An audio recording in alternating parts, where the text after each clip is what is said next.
what are the steps in creating a community, and how can you get people to engage in that community? That's what you're going to find out in today's episode, which is part 2 of our discussion on how to create communities with our special guest, Maruxa Murphy. Hi, I'm Dan Janal, the author of more than a dozen books. I'm a book strategist, which means I can help you write your book as a ghostwriter, book coach, or developmental editor. Now, let's get started. Let me ask you another question. I've been a member of many communities, and some are more vibrant than others, and most of them take a lot of pushing from the moderator to get people to talk. How can you engage your audience? Yeah, I love this. This is my favorite question. So thank you for asking this question. Mhm. So I'm going to give you the real truth to it. Okay. There's so much noise in the marketplace right now that oftentimes we, as designers of our content, as authors, right? Or however we're doing content, we have to find a way to break through. Big part of what I just shared with you with that paradigm is helping you break through, especially when we look at that experiential value piece and we look at really what do we stand, what do we stand for in our values? There's nobody doing that right now. And so what that means is when you're building community with those pieces in mind, intentionally, you're able to go into what I call the phase 1 of community with an intention to recognize you're going to be first tilling soil, like we're breaking ground. And in that breaking ground phase 1 process, that is going to be us, putting out content. It's going to be us being the ones being like, hey, friend over there, what do you think about this? We're going to be doing a lot more of that engaging on the front end, but it's not going to be all for nothing. The reason that that's important is because there's so many places, like I said, where people are feeling like they can be at any given point. There's so many communities to choose from. So when you're creating that intentionality, even if it's just 15 minutes per day of creating connection with people in the community in a deeper way, then what it's going to do is they're going to see, wow, I feel seen. I feel safe. I feel heard here. I want to be a part of this party. This is fun. I want to be a part of this experience. Now, going to the question of introversion versus extroversion and how do we design community, it's a really important question. And my answer to that is you get to build, what's beautiful is you get to build community in a way that feels aligned for you.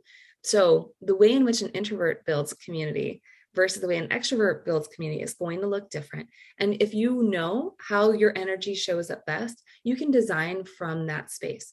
It might also mean that, you're going to bring in community to help you grow the community.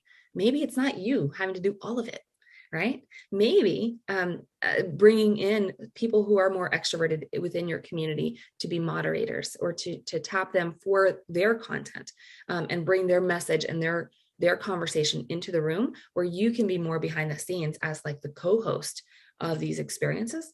That could be a lovely experience as well, right?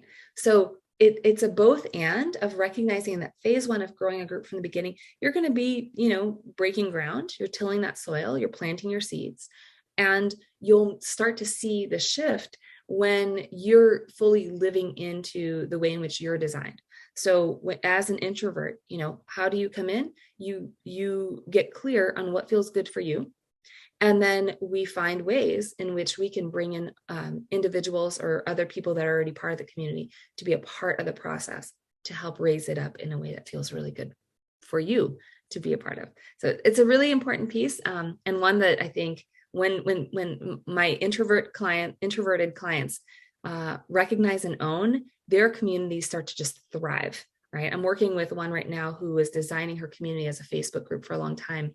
And she was just like, it is so draining. I do not know how to do this any better. And so I gave her some strategies based on what I knew about her. She loves to design systems. She ended up now creating smaller communities, pockets of communities within her larger community on smaller siloed topics, and is now in the process of building a metaverse because of allowing herself to not have to be that super extroverted voice that's doing all the videos all the time, but allowing herself to be the one who curates. And then because she curated and she was in her genius around bringing people together while, and also being in her introversion, she was able to imagine and start to like expand her vision even further, and now is in the process of building her own metaverse with her community. So there's possibility, and she started as an author, by the way, as well. So there's possibility there for all of us to see what else is possible when we give ourselves full permission to lean into our own way of doing leadership as well. Fantastic. I've noticed that with some of the groups that I belong to as well. It seems that some people want to take ownership and share their own information, and then suddenly they're creating all the content, and the group organizer really becomes a moderator who steers the group towards what the group wants to learn more about. And in my group for book coaches, developmental editors, and ghostwriters, I find the speakers who can deliver the content that my clients and members in my community want, and I deliver to them.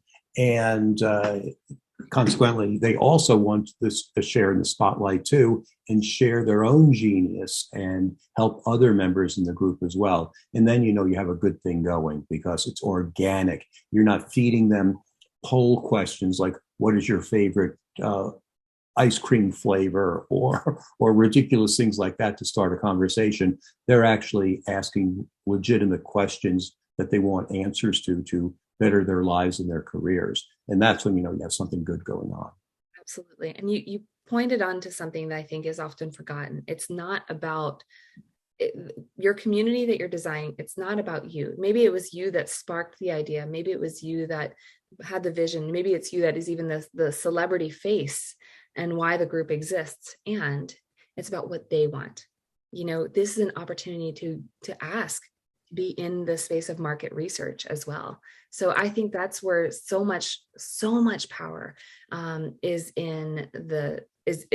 available to us as authors and designing our communities alongside our experience.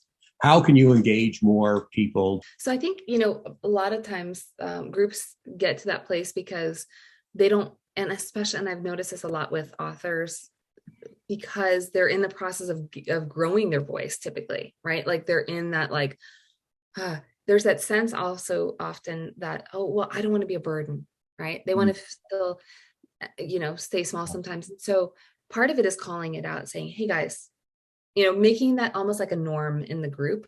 Norm is, like an unwritten rule, but sometimes we have to say it out loud. Like, hey, the only way you're going to get the most out of this experience is by, sharing what actually is happening. Why isn't that book published yet? What is the thing that's stopping you? Asking more direct questions around that, like what has stopped you this month from hitting, what are your goals, number one, and what is stopping you from getting there? How can we best support you in getting back on track, right? So I always like to invite them into their leadership. And I always say that too, like, hey, this is about you transforming into a leader. And so what would that look like for you to be the person that you want to be on the other end of having the book published, marketed, who's that person and what's stopping you from that?